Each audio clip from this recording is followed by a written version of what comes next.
14절에서는 그러나 의를 위하여 고난을 받으며 복 있는 자니 그들이 두려워하는 것을 두려워하지 말며 근심하지 말고 라고 말씀을 하고 있습니다.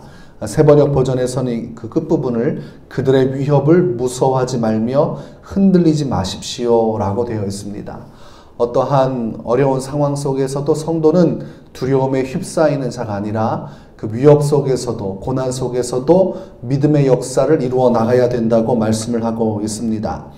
우리가 진정한 가족이고 진정한 부부라고 한다면 역경 속에서도 불구하고 고난과 위협 속에서도 불구하고 끝까지 옆에서 함께하는 사람, 함께하는 사람들의 모임이 진정한 부부요, 진정한 가족이라고 할 수 있습니다. 좋을 때는 함께 웃고 있지만 고난의 때, 두려움의 때에 멀리 도망가 버린다면 그것은 가족이라고 할 수 없지요. 그것은 사랑하는 온전한 부부관계라고 할 수가 없습니다. 영적인 것도 마찬가지입니다. 우리가 예수님을 신랑이라고 말하고 우리를 신부라고 표현을 합니다. 이것은 사복음서에서 기록되어 있는 말씀을 통해서 우리가 그렇게 적용을 하는 것입니다. 신랑이 오기 전에 신부는 항상 깨어서 신랑이 올 때까지 기다리게 되어 있습니다. 그러나 그 과정 속에서 어떠한 일이 벌어진다 해도 끝까지 참고 견디는 자, 비록 두려움과 이 고난의 위험이 찾아와도 그럼에도 불구하고 신부가 변절하지 않고 신랑을 기다릴 때, 끝까지 자기가 있어야 할 자리를 지키며 자신의 정절을 지킬 때 비로소 신랑이 오면 맞이할 수 있고 또한 신랑에게 사랑을 받을 수가 있는 것입니다. 우리가 고전소설 춘향전을 읽으면서 그 춘향이 어떠한 점을 높이 사는 것입니까? 어떠한 유혹과 또한 어떠한 협박과 어떠한 위협 속에서도 끝까지 자신의 사랑하는 이몽룡을 위해서 기다리고 모든 고난을 감수할 때 그것을 통해서 감동을 받는 것입니다. 그리고 암행어사가 되어서 돌아온 이몽룡의 사랑을 독차지하게 되는 것이죠. 그래서 우리가 신앙생활하면서 어려운 고난과 위협이 찾아올 때 우리가 변절하지 않는 것이 참 중요합니다. 끝까지 우리 예수님을 위해 하나님을 위해서 고난에 동참할 때 주님은 우리를 높여주시는 것입니다. 우리가 요한계시록 1장 9절에 보면 사도 바울의 고백을 들을 수 있습니다. 사도 바울은 스스로 자신을 이렇게 표현합니다. 나 요한은 너희 형제요 예수의 환난과 나라와 참음에 동참하는 자라. 하나님의 말씀과 예수를 증언하였으므로 말미암아 반모라는 섬에 있었더니 라고 되어 있어요. 본의를 표현할 때에 환난과 나라와 참음에 동참하는 자. 누구를 위해서 그렇습니까? 예수를 위해서. 자기는 예수를 위해서 고난에 동참한다.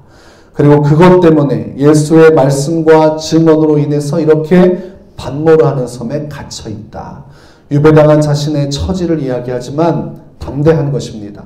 왜냐하면 사회적으로 사람들에게 비난을 받고 또한 이렇게 법적으로 조치를 당하고 있지만 자신은 예수님의 고난에 함께하고 있기 때문입니다.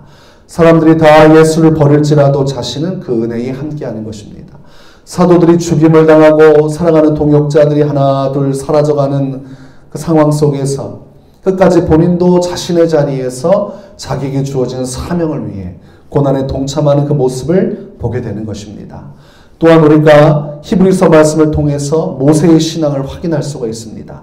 히브리서 11장 25절에서는 도리어 하나님의 백성과 함께 고난받기를 잠시 죄악의 낙을 누리는 것보다 더 좋아하고 라고 되어 있습니다.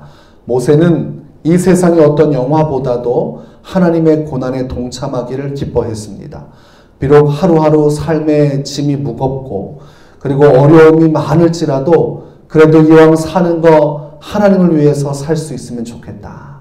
주님께서 주시는 고난 속에 살다가 마침내 하나님 나라에서 큰 영광을 얻을 수 있다면 그 삶이 내게는 더 보람되고 의미가 있겠다고 생각을 하였다는 것입니다. 그것을 성경은 믿음이라고 표현합니다. 믿기 때문에 고난을 피하지 않고 믿기 때문에 죽음을 불사하며 고난에 동참한 사람들, 그 사람들을 믿음의 사람들이라고 표현을 하는 것입니다. 참된 신앙은 고난을 두려워하며 주저하고 도망하는 것이 아니라 고난 속에서도 믿음의 역사를 이루는 것입니다. 어떠한 상황 속에서도 신앙이 흔들림 없이 바뀜 없이 그대로 고난을 통과해 가는 것입니다. 그래서 고난 속에서 진짜 신앙이 만들어지고 또한 진짜 신앙이 드러나는 것입니다. 거짓 신앙, 겉만 번지르르한 그 쭉정이 신앙은 고난의 바람이 불어오면 날아가 버립니다. 쭉정이가 어디로 날아가는지 찾을 수가 없듯이 신앙의 형태만 남아있지 나중에는 결과적으로 아무것도 남겨져 있지 않게 됩니다. 두려움이 찾아오면 예수님이고 뭐고 교회고 뭐고 나 자신만 살겠다고 도망하는 것이죠. 그래서 어려움이 찾아올 때 그 신앙의 진정한 면목이 드러나게 되리라는 것을 우리는 말씀을 통해서 생각해 볼 수 있습니다.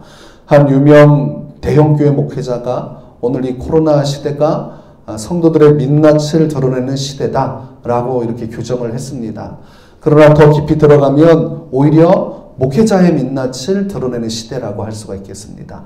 정말로 위기가 찾아왔을 때 그냥 성도들이 세상에서 위협을 당하고 직장에서나 삶에서 위기를 당하는 것이 아니라 이제는 목회자 자신이 이 교회라는 사명 안에서 환난을 당하게 된 것입니다.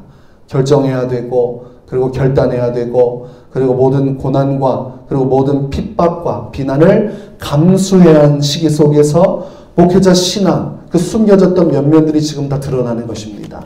그래서 우리가 이 시기를 통해서 내 신앙이 어떠한가를 점검할 수 있는 시기이고 또한 교회 스스로도 자신의 신앙을 점검할 수 있는 시기이기도 하고 더 깊이 들어가다 보면 온 교회가 하나님 앞에서 고난의 때에 어떤 신앙의 모습으로 서야 하는지 우리가 예행 연습을 하는 때라고도 할 수가 있겠습니다. 우리가 그래서 이 고난의 때를 맞이해서 우리의 신앙에 유익이 있어야 할 것입니다. 고난은 신앙에 온전한 유익을 주는데 시편 119편 71절에서 고난당하는 것이 내게 유익이라 이로 말미암아 내가 주의 율례들을 배우게 되었나이다 라고 이야기하는 것입니다. 우리가 이 고난의 때를 잘 보내면 신앙의 유익이 있습니다. 내가 정말로 어떻게 하나님을 고난 속에 섬겨야 하는지 그리고 고난 속에서 어떻게 믿음의 역사를 이루어 나가는지 우리가 좋은 신앙적 경험을 하게 되는 것입니다. 그래서 우리는 고난 속에서 끝까지 우리의 신앙의 절개를 바꾸지 않겠노라. 우리 신랑 되신 예수님께서 오시기까지 내가 교회의 일원으로서 참된 신앙을 지키며 고난에 동참하겠노라 라고 결단하면서 변함없이 믿음의 길을 쭉 갈 수 있다면 변함없이 하나님 앞에서 드려야 할 신앙의 모습을 그대로 유지하면서 세상과 상관없이 내 믿음만을 온전히 잘 지킬 수 있다면 우리는 엄청난 유익을 얻게 되는 것입니다. 그리고 마침내 이 코로나 시대가 종결되는 때 그때야 비로소 우리는 기쁨의 웃음을 지으면서 이 고난이 내게 유익이 되었구나. 내가 정말로 어떠한 상황 속에서도 예수님을 사랑하고 있구나. 앞으로도 이렇게 고난 속에서도 믿음의 승리를 이룰 수 있겠구나.